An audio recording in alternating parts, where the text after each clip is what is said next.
جبکہ راستے کے اندر کوئی اتار چڑھاؤ ہو یا راستے میں کانٹا ہو یا راستے میں خطرہ ہو، اس لیے ماں باپ کے آگے چل رہا ہے کہ اس راستے کو صاف کرے یا ماں باپ کو خطرے سے بچائے، اسی وقت آگے چلنے کی اجازت ہے، ورنہ ماں باپ کے آگے چلنے والے کے متعلق فرمایا گیا جو ماں باپ کے آگے چلتا ہے اس کا نام ماں باپ کے نافرمانوں میں لکھ دیا جاتا ہے۔ میں آپ سے پوچھنا چاہتا ہوں میرے پیارے آقا صلی اللہ علیہ وسلم کے پیارے دیوانوں،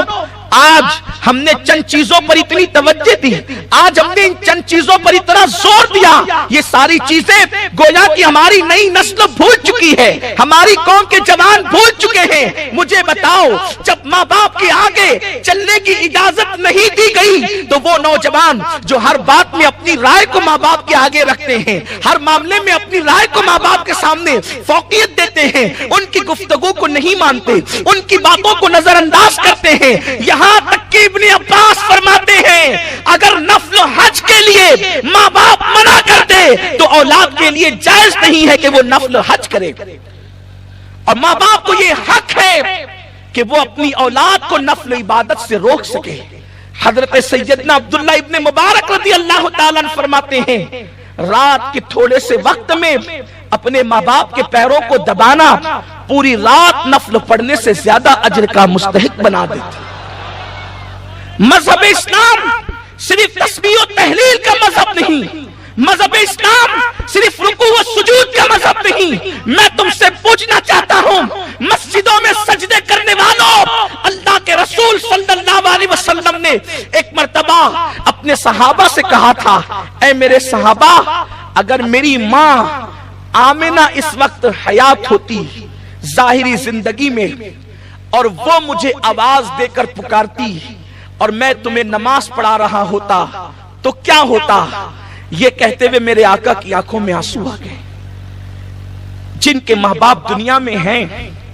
انہیں احساس نہیں کہ کتنی عظیم نعمتوں کے ساتھ ہم زندگی گزار رہے ہیں۔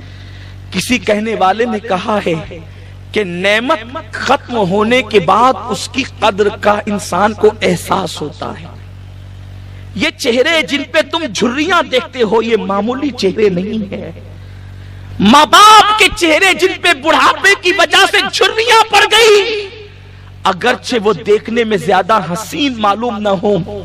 لیکن ان چہروں کے اندر وہ محبتوں کے اتار چڑھاؤ اور نشیب و فراز موجود ہے کہ نبیوں کے تاجدار نے اپنے زبان ما اوحا سے ارشاد فرمایا جس نے ایک مرتبہ اپنی ماں کے چہرے کو محبت کے ساتھ دیکھا اللہ اسے ایک مقبول حج کا ثواب عطا فرماتا ہے۔ ماں باپ کو گھر سے نکالنے والے، اپنی پسند کی شادی کے نام پر ماں باپ کا دل دکھانے والے،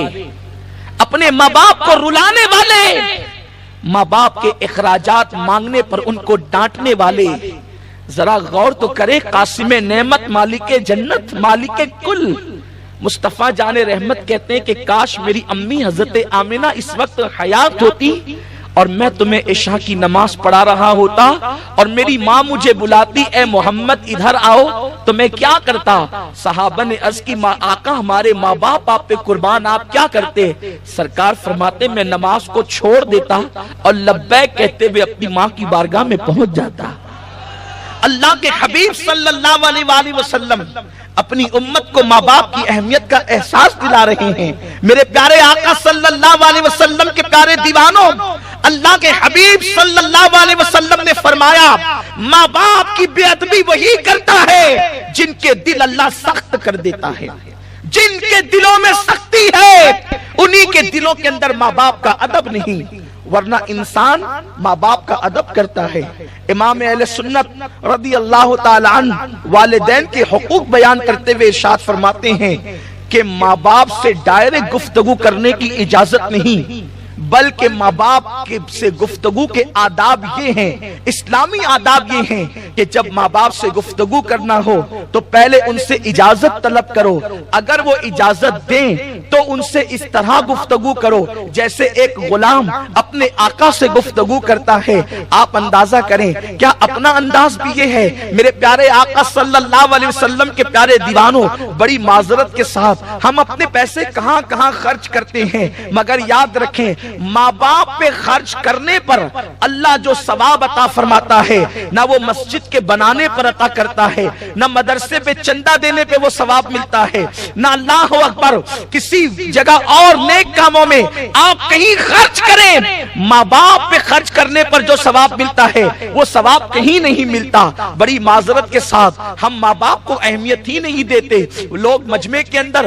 اگر مسجد اور مدرسے کا چندہ ہو رہا ہو اور وہاں پر 5,000 10,000 1 لاکھ لکھا دیتے ہیں، حالانکہ وہ گھر سے اس حالت میں آتے ہیں کہ ماں نے کہا کہ بیٹا مجھے دواخانہ جانا ہے، کچھ روپیے دے دو تاکہ ڈاکٹر کی فیس ادا کر دوں، تو وہ ماں کو یہ کہہ کے آتا ہے بڑھاپے میں تمہیں کتنے پیسے لگتے ہیں، کیا میں سب تمہیں پہ خرچ کر دوں؟ میرے پیارے آقا صلی اللہ علیہ وسلم کے پیارے دیوانوں، آپ کو بتاؤں کون اس وقت خوش نہیں رہنا چاہتا؟ خوش رہنے کے لیے آج لوگ ناولیں پڑھ رہے ہیں، خوش رہنے کے لیے لوگ الگ الگ انداز سے ٹپس دیکھتے ہیں کہ کون سا طریقہ خوش رہنے کا ہے۔ میرے پیارے آقا صلی اللہ علیہ وسلم کے پیارے دیوانوں، میرے آقا غیب داں نبی صلی اللہ علیہ وسلم فرماتے ہیں اگر ہمیشہ خوش رہنا چاہتے ہو اور لمبی عمر چاہتے ہو، اگر یہ دو چیزیں نعمت پانا چاہتے ہو، اللہ تمہاری عمر کو لمبی کرے اور تمہیں زندگی میں ہمیشہ خوش رکھے، تو تم اپنے ماں باپ پہ خرچ کیا کرو۔ جو ماں باپ پہ خرچ کرتا ہے